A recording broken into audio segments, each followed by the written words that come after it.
Well, hello everybody. Just waiting on a few people to join us. See can we get Derek connected here this evening. And hopefully all go well tonight. We had a few test runs during the week, and I have to say, every time we went through it, hello Sam, how are you? Every time we did it, it wasn't an issue at all. So, as I say, how you doing, Pamela? I hope you're keeping well. And we just want to add Derek Delaney if I can. Where are we now? Again, so okay, well look, we'll just give him a moment or two. So, how you doing Karen? How you doing Mark? How you doing Kay? How you doing Tim? Hope you're keeping well. As I say, Wednesday night live. How you doing Dan? How you keeping? Haven't seen you in a while. Hope you're biking well. Michelle, how are you? Just going to see, can we add Derek? I've sent him a request once again. How you doing Lorraine? Hope you're keeping well. And Sam, how are you? So what we're going to say just before Derek comes on, how you doing Mary Kay? Hope you're doing great. And Lorraine, how are you? And so what we're going to say, look, just while we're waiting on Derek to come on, I just want to make sure he is invited. He is indeed. Before Derek does come on, how you doing Jason? Hope you're keeping well. Ian, how are you? Susan, how you doing Sue? Hope things are good with you. Florence Bray, how are you? But sorry, what we're going to do is just before we even get into the live chat tonight, just would you mind just typing in where you're from, your location? Would you tag people in the live video that you think that might get some benefit? How you doing Vera? Hope you're keeping well. But if you could tag people that you might think might get benefit, and if you wouldn't mind sharing this live video to your page and Hey Down Kate, or maybe a couple of different pages, that'd be fantastic. Jackie, hope you're keeping well. So again, we're here, and I'll just see Derek has been sent the invite, and just waiting for him. How you doing Genevieve? Just see will he come on here? As you know, last week. How you doing Kenny? Hope you're keeping well. So hey doing Susan. So as you know, last weekend it was very difficult. Hey Ben, how are you? It was very difficult to get Derek on there last week, and again, I'm not really sure why, but we have done a lot of tests. How you doing, Rosemary? We're trying to get Derek for you, Rosemary. So, Michelle, how you keeping? So, you know, it's just very difficult, but, you know, we tested it probably 20, 30 times in a separate group, and we didn't really have an issue with it. Annabelle, how are you? So, look, again, I'm just waiting on Derek. I'm not sure, is he with us or not? He should be. I know, again, we tested a lot of times. How you doing, Adrian? We tested this a lot of times. So, again, he has been sent the invite, and I'm just seeing, can we add Derek now? I don't see his name anywhere to add, which is strange. Let me just go through all of these here.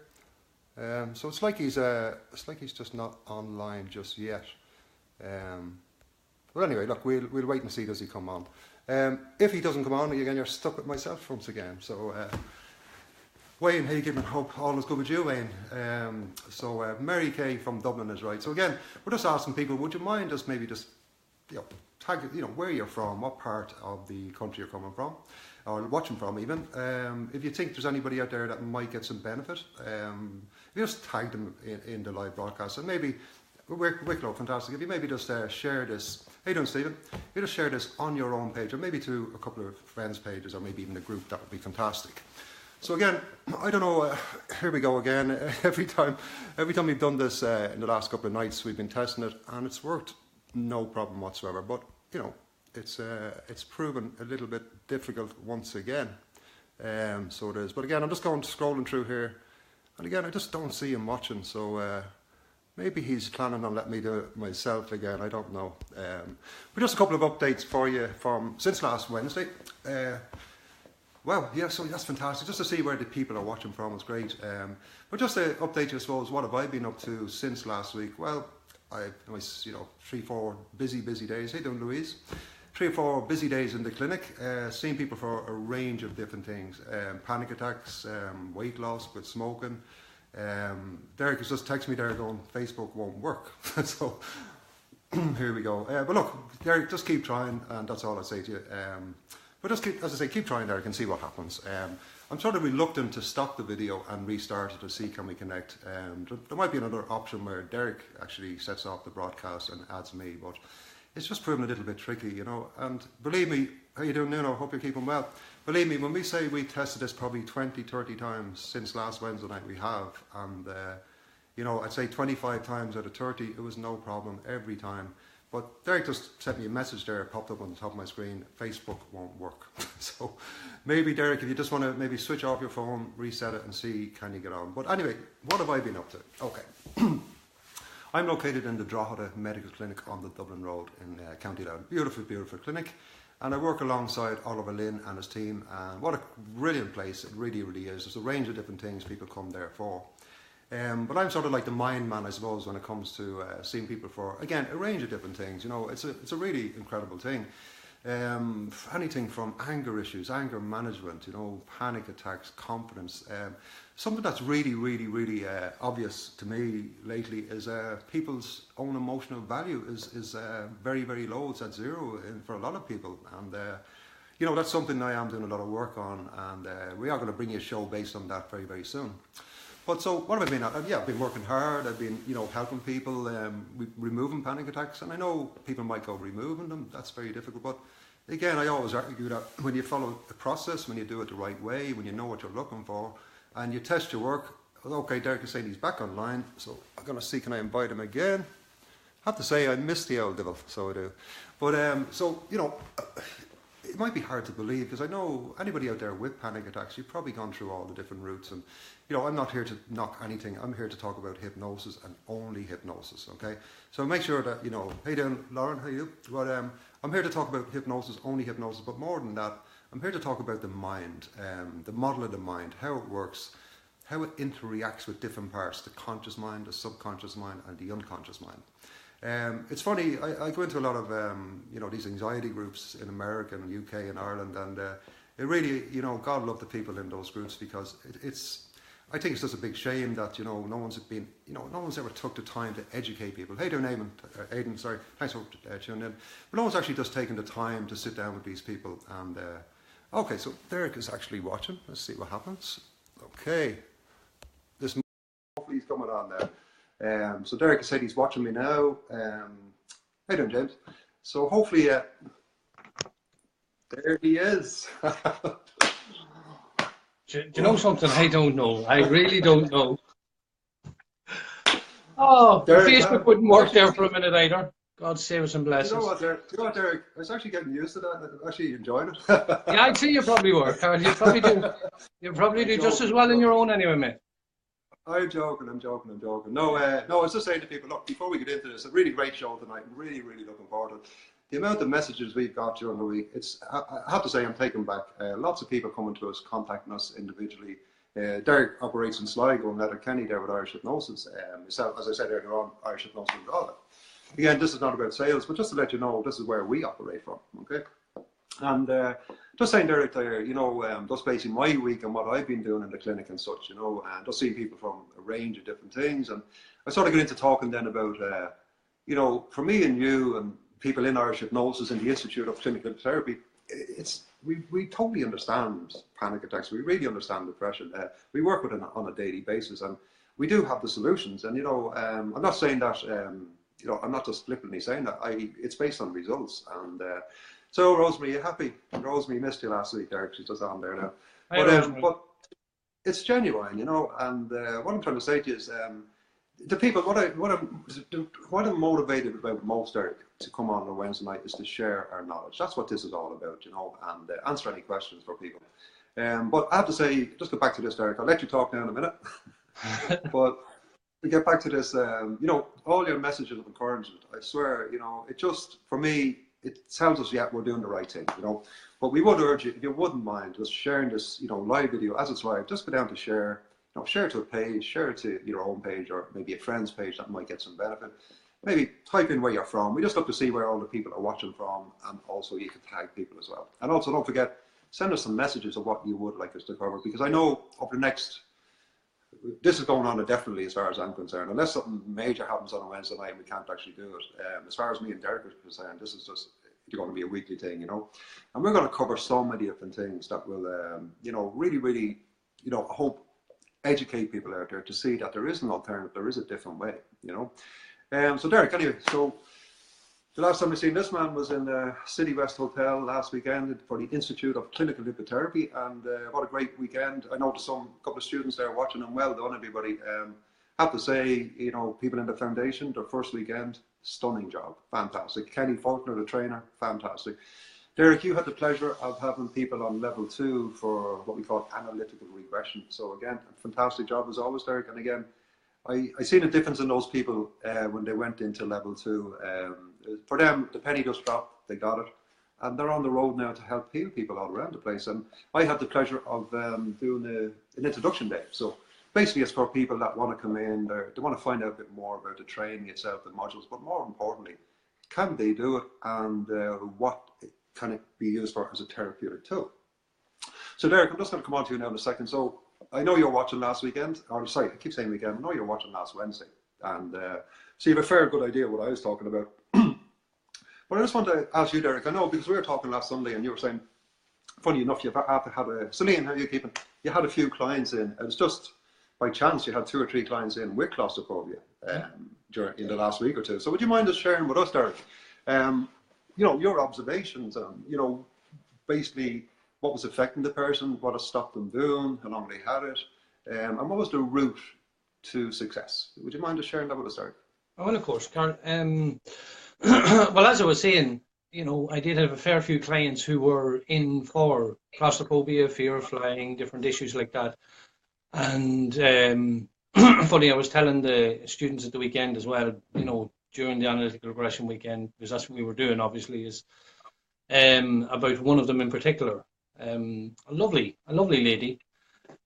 Before I get into it, I suppose, Karl, by the way, I really enjoyed last week listening to you. I'm sorry I was earlier myself. Like I have to say, it's things beyond our control, but we'll not worry about it or get too excited. You know, you've done very well, and I apologise to everybody else out there, like, you know, but you know, we'll make up for it this evening. But you know, as you were saying and you were explaining to people, Karl, the conscious mind and the subconscious mind and the protector within our subconscious, and you know, if it perceives threat, it must do its job. It must manifest itself to let us know it doesn't like the situation or type of situation. And generally speaking, when somebody's severe anxiety or panic attacks, like that's what's going on. It's the protector telling us either don't get into the situation or, you know, get out of the situation. And I had one lady in with me in particular over the last couple of weeks, and I actually got a permission to discuss. Now I'm not going to name her name, but I got a permission to discuss, you know, the number of sessions I did with her, and I found it very interesting. And this is, you know, for people who maybe have no understanding, but also for, we'll say, therapists out there who, you know, may be using analytical regression as well, because that's the process we did to establish what was going on and why it was happening. She was, she's a lady, what age is she? She's 53 years of age. A lovely lady, very bubbly, very confident, outgoing within herself, but couldn't even go on a train, or should I say she could go on a train, but when she'd be on the train, she'd be panicking. And as a result, she couldn't book holidays. She hadn't been on a holiday in a number of years, and there was a big holiday coming up shortly that she wanted to get away on. So that's primarily what prompted her to come in and see me. But anyway, to cut a long story short, the first session I did with her, we did use analytical regression, Karl. And again, as you explained last week, it's, you know, to establish what's, you know, in the first 7 years, what's causing the problem today. And during the regression session, we managed to get her back to 4 years of age, to a situation where she was in her kitchen with her mum and her sister. And her dad was an alcoholic. And basically, mum had closed the kitchen door. So she had. And the 2 girls, they were not allowed to leave the kitchen until their dad came. In other words, until the door opened. Okay. And I remember when we got her back, and this is what I find interesting about it in the first session, it was more focused on, we'll say, dad coming in. That was, she was perceiving was the problem, that dad was going to come home and there was going to be a row. And I suppose mum was using them, you know, as a protective mechanism, so nothing too bad would happen. Yeah. And that was fine. And obviously there's other situations reinforcing it, which I'll get to in a wee minute. But after the session, you know, when you get that, I just had that niggly feeling that there was something that just wasn't right, you know, and I knew by her that she was still feeling that anxiety to a certain extent. So anyway, away she went. She actually had to get the train. She travelled via train to come and see me, so she'd get the train back, and she was feeling that wee bit anxious on the train the way home anyway, and on the way back to see me the next day. But we took her in anyway, and we were regressing her, and couldn't get her back any further. And so we're focusing on the event in question. And during the event, she came out with one sentence. She says, I'm sitting there and the door's never going to open. So that's how she was feeling. That was the main fear that she had was that that door was just never going to open. It wasn't about Dad coming in drunk as such. It was playing a part in it, but it was more that the door was never going to open. And Yeah. that caused her severe panic, you know what I mean, as that child. And now it was reinforced through various other situations moving forward, where we'll say there was a situation, for example, I think Mum and Dad were downstairs having an argument, and she felt, you know, she couldn't do anything. She was out of control. She was trapped, you know, in that situation. And it's actually quite pertinent because she was using the pillow to cover her ears to stop the noise. Okay. Now, this lady went on to 53 years of age. Or not 53, sorry. She was about, I think it was 4, I have a note of it here. Hold on. She was about 45 years of age. Okay. And she did an MRI done. And when she was she had an MRI. Okay. Yeah. Yeah. Oh, yeah. Yeah. Yeah. Okay. And in the MRI, she took a panic attack. Yeah. Okay. And that's to her what was causing her problem. But it what triggered the problem, Karl, as you know. It didn't cause it. Yeah. And why I found that so very interesting was because the noise of the MRI, along with the feeling of being trapped, and she's not allowed to move. She's been told she can't move in the MRI. So you can see the link between that situation and the situation when she was 4 years of age. She's not allowed to move off the chair until the door opens. And then later on, the noise of, we'll say, Mum and Dad having the arguments downstairs, feeling trapped with the noise of them arguing, covering her ears. So between that, it triggered. And from that point forward, she was literally unable to get on the train or on the plane, you know. So it really was down to a lack of control. You know, that lack of control. She had no control over the situation, what was going to happen, you know, the outcome. I think it's important for people watching as well. You know, this all comes down to, don't forget, would that happen every 4-year-old child in that situation? And the answer is no. Okay. No. You know, and that's very important to get across, because there could be lots of people out there going, well, I was in a similar situation. I never had a panic attack. But, you know, it really comes down to the perception of the beholder. Okay. What that means is how you perceive that moment in time. Again, it's a time when you believe in Santa Claus, 4 years of age. You know, you have no logic, you have no reason. You're working purely on emotions, habits, beliefs. Your protector is learning on a daily basis what's safe, what's dangerous, what might hurt me, what might not, okay? And it's important to point out that not every 4-year-old in that same situation you explained there would have panic triggered later on. But we do tend to find that the people who are, you know, especially when you're a child and you're quite sensitive to things, you know, you're very sensitive to emotions and feelings, you're very, you know, sensitive to different environments that change and just feeling not in control, you know. So can I just ask you, Derek, sorry, I'll let you continue now, but can I just ask you, so when she had the MRI, was that the first time she thought she had panic attacks? Yes, that was her trigger. That's when she first thought she had the panic attacks, you see. Yeah. And you're very right, because even in the initial sensitizing, the initial event, Karl, when she was 4, as I was thinking to myself, most children would probably be perceiving threat from Daddy coming through the door. Yeah. Whereas her major threat was that the door was never going to open and Daddy wasn't going to come through it. You know, in that regard, you know, that was the problem. So, you know, as you say, perception is very, very important, because it is all down to it. But no, that was the trigger event for her. So it was. So that was the second session then, Derek. You did that in the second session? You basically got the we had the ISE, but we just didn't have the, you know, the correct perception, we'll say, within it. Yeah. So we got the right perception in the next session, and we reframed it, and basically the job is done in that regard, you know. Yeah. And so tell me, since the second session, I'm sure she got the train back. How was she on the way back, the second one or third session? How, you know, did that was obviously the game changer, wasn't it? Just that extra little bit of. Once we reprogrammed the subconscious mind's perception of that situation, the anxiety was gone there and then before she left the room, Karl, to be honest. Yeah. The train, you know, was fine, and no fear of the plane coming up. Now, obviously, that's actually within the last week, so I will be in touch with her now, like, just to double check and make sure. But you know, as she was leaving, she was very happy leaving it, and I put it like that. Again, I think for the people out there, just again, I just do my best to really try to simplify this. You know, like we're just doing this nearly all of our life, you know, so I'm just trying to really simplify it for people out there, you know. And if you think about hard driving a computer, you know, and your computer is like six years old, okay?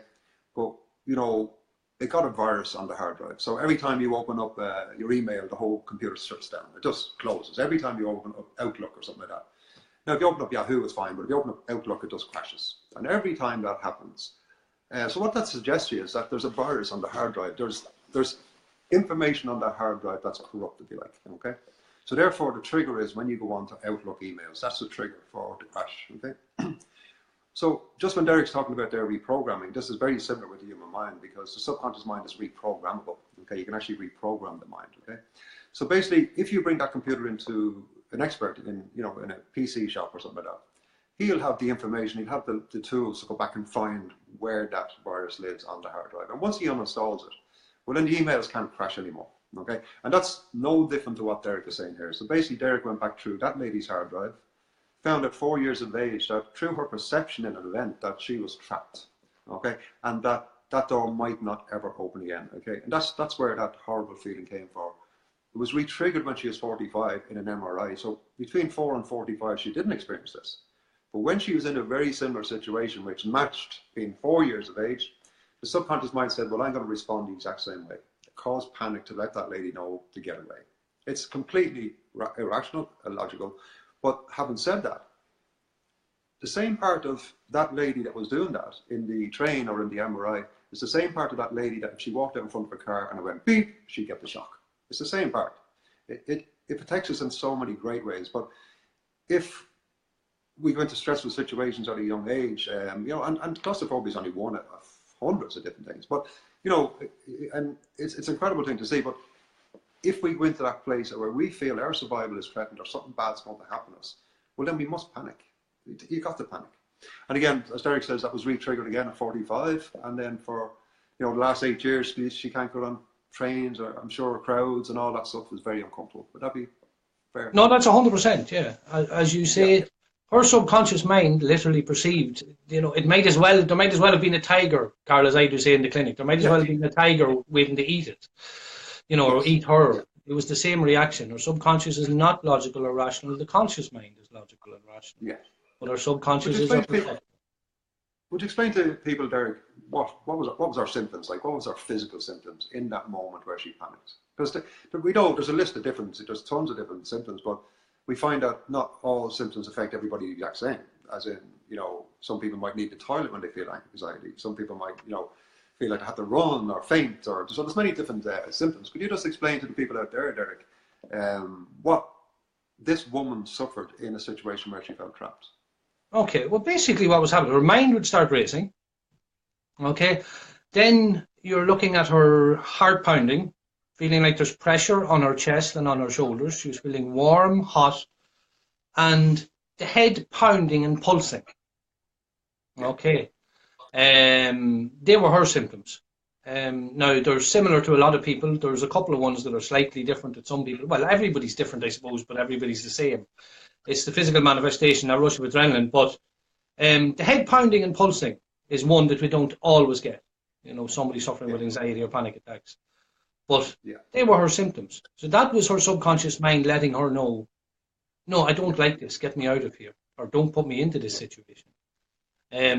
Obviously, even before getting on a train, we'll say, for example, or the thought of getting on a plane, but even getting on a train, she would be feeling physical symptoms of anxiety, or subconscious kicking in, no, don't put me in this situation. But when she'd get on the train then, and funny enough, it was the train coming up to a stop. Believe it or not, it's coming up to a stop. Because she's waiting on the doors to open when she gets to the stop, she's waiting on the doors to open. So it's as if she's going to get to the stop and the door isn't going to open. So there you go. And it's matching the 4-year-old experience. Exactly, matching the 4-year-old's experience. And Derek, would you mind just explaining it to the people out there? So you're a professional hypnotist, okay? You're a lecturer for the Institute, fair enough. But can you explain to people out there, what did you do? I mean, how did you get access to the subconscious, the survival instinct, if you like? You've used hypnosis, but I'd love you just to explain to people out there how beautiful this is. Because before I even ask you to explain that, you've got to understand, everybody watching this, that, let's move away from the old days of Hollywood and, Svengali and hypnosis make you kill people and all that, and all these horrific things, and the swing and watch, which I use myself sometimes, but the swing and watch, and, you're going to look like a chicken and all that sort of stuff. I think we've moved far, far away from that in this day and age, because, when you see the likes of the NHS selecting hypnosis as first choice for IBS sufferers and many other things, that just shows you everything. We even see the difference in the north with the institute we've launched there last weekend, 2 weekends ago, that it's just so much different. We're talking to people up there, we're talking to doctors, we're talking to schools. It's just so much more, I suppose, open and welcome, or understood, I suppose, would be a better way. But, really, before I ask you to explain that, Derek, I just want to get across to people that, each and every one of you has a conscious and a subconscious mind. And in between that, you've got what we call critical factor, which is your judgment, okay? So when somebody says something, we basically analyze what they say, and we either accept it or we reject it, okay? So when you quieten the conscious mind, okay, so the conscious mind is rational, logical, analytical, and it's where willpower comes from, and short-term memory. That's the part of the mind we want to put to one side. Just put it over here in the corner. Now, it always knows what's going on, always listens to what the therapist is saying, but it goes into a passive state, okay, which allows us access through judgment, bypassing judgment, but also through judgment, but bypassing mainly, into the subconscious where the emotions are. So the emotion effect of being trapped, the feeling of being trapped, the habits that she would have had to develop to avoid situations where she's going to be trapped. Her beliefs, that door isn't going to open. Her long-term memory, which goes right back to the day she's born, her first breaths, we don't remember her life consciously, but it is all in there. Now, and then we have the protector, the survival instinct. So could you just explain, Derek, the beautiful process that you used, and how beautiful it is, and how quick it is, and powerful it is to actually help that lady remove the claustrophobia? Yeah, I can. And again, people do have misconceptions about hypnosis, Karl, as you say. Yeah. But hypnosis, it's a deep state of physical and mental relaxation. I suppose it's the best, keeping it simple, it's the best way to describe it, because it's as close, as somebody can associate to it, who doesn't understand, or who doesn't expect something, or doesn't know what to expect. So, in hypnosis, what we're doing, as you say, we're quietening the conscious mind. Okay, and the idea behind it, quieten the conscious mind and bypass then critical factor and judgment. Okay, the blocking part. That's the blocking part of the conscious mind. So we bypass it. We do that very gently through disassociation, confusion, relaxation. Once bypassed, we then have greater access to the subconscious you just talked about, Karl. Feelings, emotions, habits, beliefs, and associations. Now, once we have that greater access, obviously, for example, with this lady in question, I'm looking for a needle in a haystack. Yeah. In a nutshell, I'm looking for a needle in a haystack, because we all, every single one of us, have countless memories in our long-term memory, in our subconscious. So we're looking for that needle. So how do we access that needle, Karl? And again, we do it quite simply. We do it through feeling and emotion. It's what we call the feeling effect bridge. And because there has to be a connection between, we'll say, the event today and the initial event that took place. And the connection is the feelings associated with the situation or type of situation. So once we have the situation or type of situation causing the problem, and we have the feelings associated with it, the panic, the anxiety, we can bridge to them. Now, I hope it's not sounding scary. It's not a scary process. In fact, it's quite a gentle process, and it is a very direct process. But by using that, we can guide the client back to that situation, or through various situations, or directly to that situation even sometimes. And once we have that situation, then we have the bridge. So once we have the situation in question, we know, well, I suppose primarily through experience, Karl, we know when it is the event we're looking for. There's usually in the initial event, there's some form of logic or rationale within it, and we'll say the client, knows themselves whether they felt the feelings before that or not.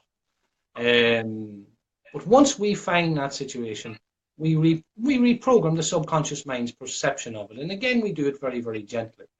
Because as I always say, who would I trust more than myself? Karl, who would you trust more than yourself? As a child, an adult to a child, who would you trust? Yeah. So a lot of times what we do is we go back as the adult and we inform the child in that situation. Like, for example, we informed that lady there, or the child, that she was going to be okay, she was going to survive, the doors were going to open, and she was going to survive whatever happened before it, whatever happened during it, and whatever happened after, in a nutshell. Yeah. And once the subconscious, you see, the subconscious, again, not logical or rational, threat is threat. And if it perceives threat, it's literally threat to its survival. Okay, so it doesn't differentiate. So once we let the child know she's going to survive, when the subconscious then goes back looking for the programming associated with the situation or type of situation, as you mentioned in the hard drive, you know, the programming is different. The threat is gone. It has been negated. So there is no need to overprotect the client in situations today, we'll say, where there is no logical or rational threat. I hope I made sense there now, because there's a lot of information in that very brief couple of sentences. It does indeed, because for anyone there, so what Derek is saying there, so when in hypnosis you can travel back in time, you can go back to your first footsteps, you can go back to first day in school and so many different things, okay? But what Derek is saying there, in the session, if the client imagines being in that situation, what happens is the subconscious mind kicks in. So that particular starts going, oh, no, so you're only imagining being in a situation, but it's enough to generate the panic and the uncomfortable feeling. So in hypnosis, we can use that to pinpoint or direct the mind back to the first time it felt that way. Okay. Now it's really important to understand this, that when we do go back to the first time, that the memory that the client is actually in it for, there is panic in it.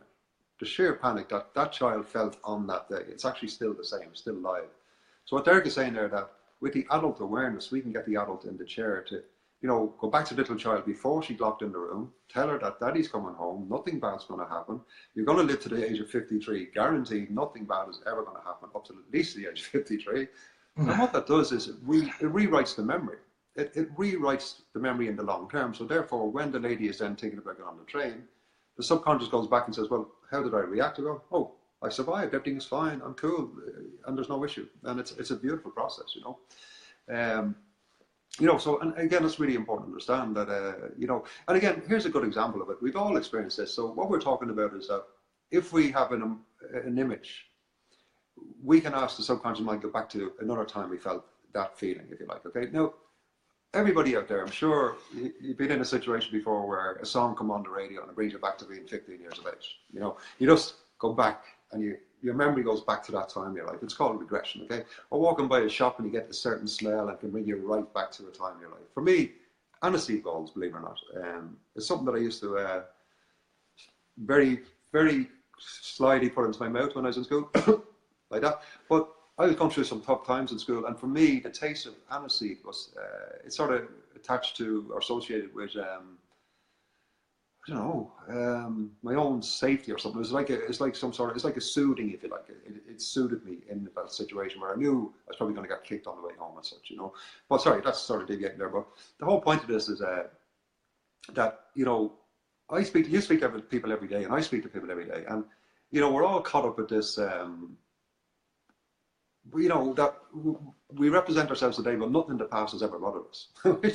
It's so long ago, we're over it all. And she's, you know, Derek, and I know it must be the biggest lie. You know, time is not a healer. I'm sorry.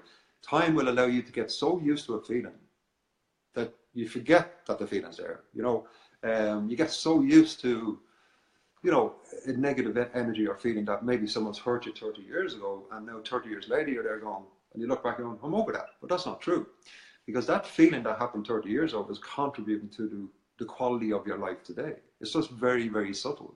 Does that make sense?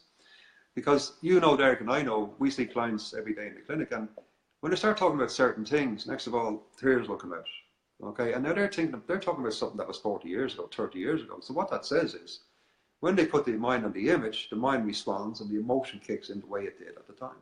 So we know time doesn't heal anything. It allows us time to accept the horrible feeling, and you know, after 4, 5, 6, 7 years, we just assume it's gone. It's not gone. Okay. So fantastic. So the other sessions you were doing then, Derek, I know there's a lot of questions coming in. I do apologise. We will get to them maybe afterwards, and we're so thankful. It's just that it's very hard when you're going back and forth. It's very hard for me to see everything because they're flashing by. But we will answer every question that comes up on this thread tonight. We'll answer them maybe after the video on that. But just quickly there, you know, I know it's time's pushing on, so probably 5 past 10 past 10. But the other two, you're saying you did another session. What? Just give people an idea of was that for claustrophobia as well? I had another lad in. All right, you know, again, of course, it's typical. The ones I picked, like, you know what I mean, are never always that straightforward. But I had another lad in with me for fear of flying. Again, same story, you know. Now he was okay, except the difference between him is he was no good as a passenger in a car. And Karl, I'm sure you'll Yeah, appreciate, you know what I mean. A lot of people who have fear of flying are also no good at their backseat passengers, as I do call them. You know, that fear of not being in control. They don't like the idea of not yeah, being able to hold on to the steering wheel. But again, the lad in question came in. That was fine, and you know, fine young man, fit, healthy. You know, getting on great, but just the thought of getting on a plane, and he flew quite regularly. But what he used to have to do, in fairness, was he'd be pumping Valium into him before he'd get on the plane. Like, so he'd be, you know, as he said to me, there'd be a few glasses of red wine along with it or something like that as yeah, well, you know, to get him through the flight. But to cut a long story short, you know, we eventually got that lad back. He was a youngster, and there was a couple of things going on actually in this session. But anyway, as regards to claustrophobia, he was a youngster, and he was in the house, and his mum had locked Dad out, and Dad was banging on doors and windows to get in. Yeah. Sounds very traumatic, I know, and more than the other one, but yeah, and he couldn't get the door open to get that in. He was confused. He was only a youngster, didn't know what to do. He was totally out of control in that situation. You know, mum telling him no, dad banging to get in, and him trying to open the door, couldn't open the door, couldn't get the door open.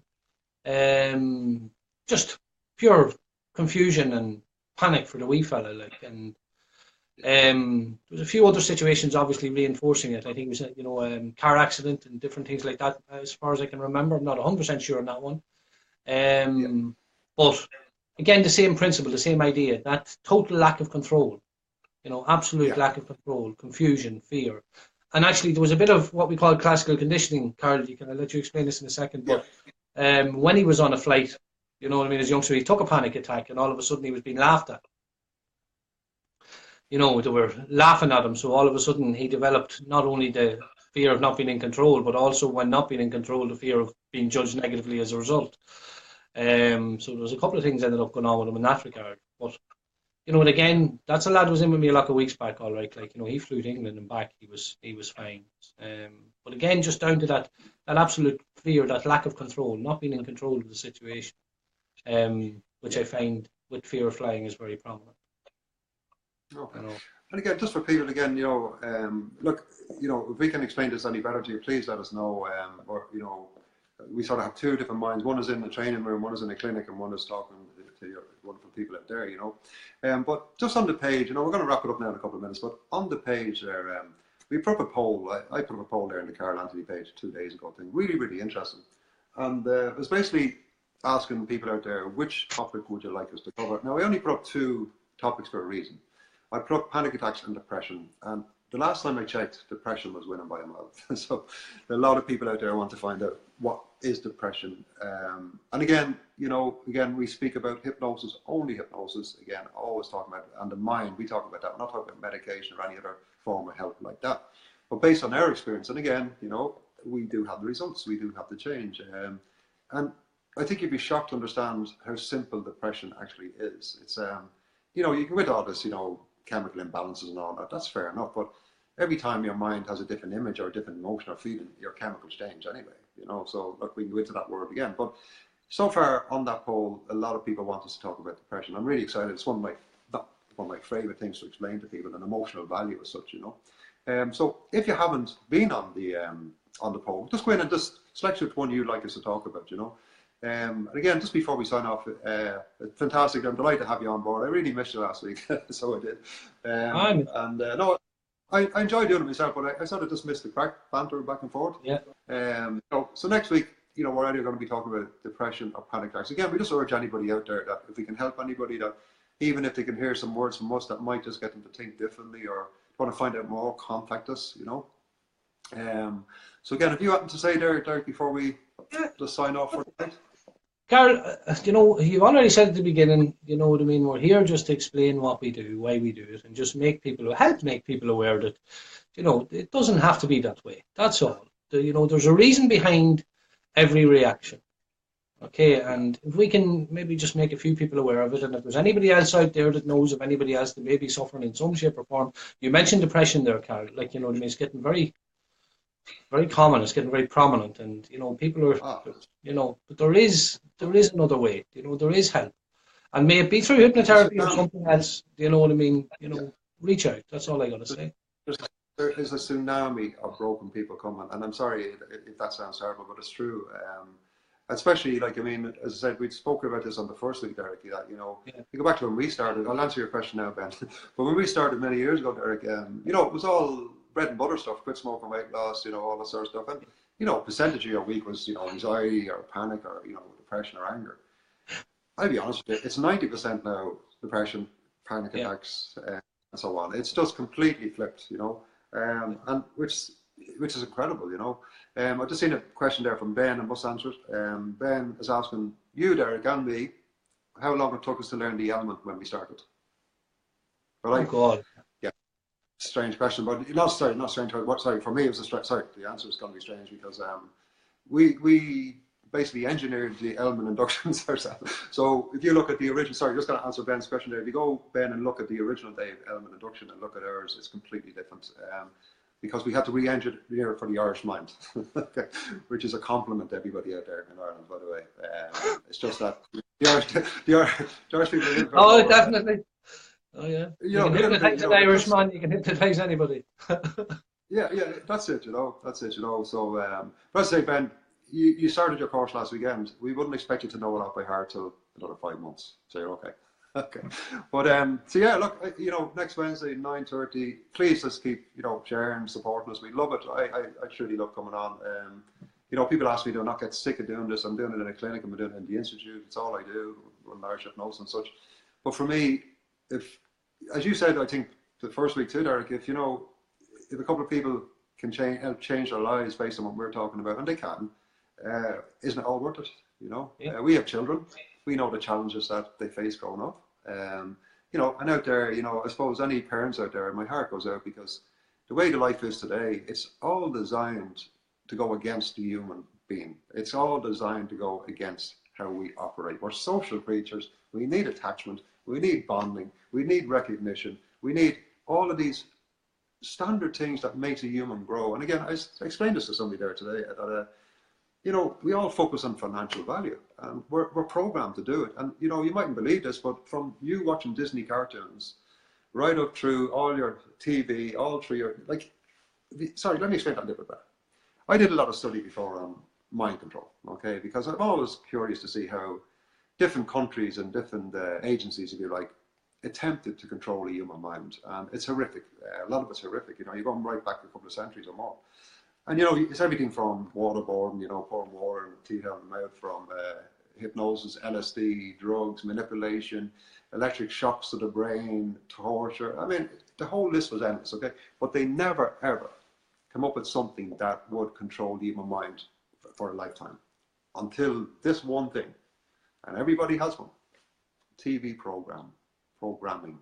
So when you look at that, and even school, believe it or not, okay, I'm not here to have a go at schools, but the curriculum is designed to program us into a society where it's all about finance. It's all about the nice car, the big house, the 2 holidays, better than the Joneses. It's all programmed about that. You know, to be successful, you know, you have to have a BMW as such, okay? And that has taken the human completely away from what we're here for. You know, we're social creatures. We're built on connection. Now look at social media. Look at mobile phones. It's not social media's fault, but it's the people who have this need to soothe themselves, which becomes addiction, by the way, are now spending hours looking into a screen. You know, we're not talking to people, we're texting them. You know, even people in the house are texting each other in different rooms. So what's happening to the human is that we're being pulled further and further away from our social connection with other human beings. We're not getting the attachment, we're not getting the bonding, and we're just all focused on money. But I'm getting there, but the problem with it is we don't focus on emotional value, which is the biggest, most richest value of all. Very good. Sorry, that's my rant over. Sorry. No. Excuse me, I'm going to sound like an old fella there in a second, but I am going to have a wee rant, if you don't mind, just before we finish. But I was talking to Stephen when you were talking about social media. When you were talking about social media and that, I seen a post come or a wee bubble coming up from Stephen with a big bowed head on it. You know what I mean? So I know he was giving out about you talking, giving out about social media. But I'll tell you a very, very quick story. Now, I'm sure you experience it yourself, but in my clinic, the amount of young people coming into me with anxiety now, as in teenagers and young adults, it's to be honest with you, I'm glad because they're maybe becoming more aware of the fact that you can get help with it through hypnotherapy. But the other side of it is, and you talked about it, Karl, we're social creatures. And now, I don't want to sound like an old fella. You know, I have 3 children. My middle child, right? She's now 14. When she, what is it? She was 13. She's just turned 15, so she was 13 at the time. And I remember it was a lovely summer's day, Karl, and I went this. It was not last summer; it was the summer before. And I went in, and there she was in the bed, playing or on her phone or her tablet. I can't remember which one it was at the moment. But I remember I turned around to her. I says, "Would you not ring one of your friends and ask them do you want to go up to town for a coffee or something like that?" And she turned around and she says to me, she says, I'm talking to her on the phone, and I turned around and I says, "That's not social interaction." And she turned around and she said to me, and this is exactly what she said to me. She says, "Daddy, it is. I can see her face." Right. So There you go. I say no more, and you can imagine my Yeah. reaction to that. Well, look, that is the way we of come, life. well, look, we're lucky in a way. We come from an era where there was no social, media. I'm not having to go social media. I'm just saying that, Yeah. you can't say alcohol is bad, but it is if somebody becomes an alcoholic. You can't say, you understand? So it's not normally the social media or the alcohol is a problem. It's if people get addicted to it to soothe themselves is the problem. Yeah. Okay, but we know that because there's so much damage going on there, because of the lack of social connection, the lack of recognition, the lack of attachment, we know that people are going to this now. And you put up a post and you get a like, you feel good. You put up a post, you don't get one, hey, you feel a bit bad. So look, we're just saying we're kind of ranting on here a little bit, but we're going to talk. Considering we're on Facebook Live, we better stop this rant. Well, look, we're going to finish off with one thing. Okay, let me just tell you this, okay, that not everything you see in life is as it seems, okay? So, let me show you. Derek loves this, don't you, Derek? Oh, yes, I do. Okay. Can I blow? So, look, we can't always explain everything the way we do, okay? Anyway, we'll see you all next week, 9:30. Stay safe, everybody. Please spread the word, share the video on your page, tag people, and can't wait to talk to you next week. Thank you, Derek. Great to have you on. Bye-bye, everybody. Best of luck. Take care. Thank you.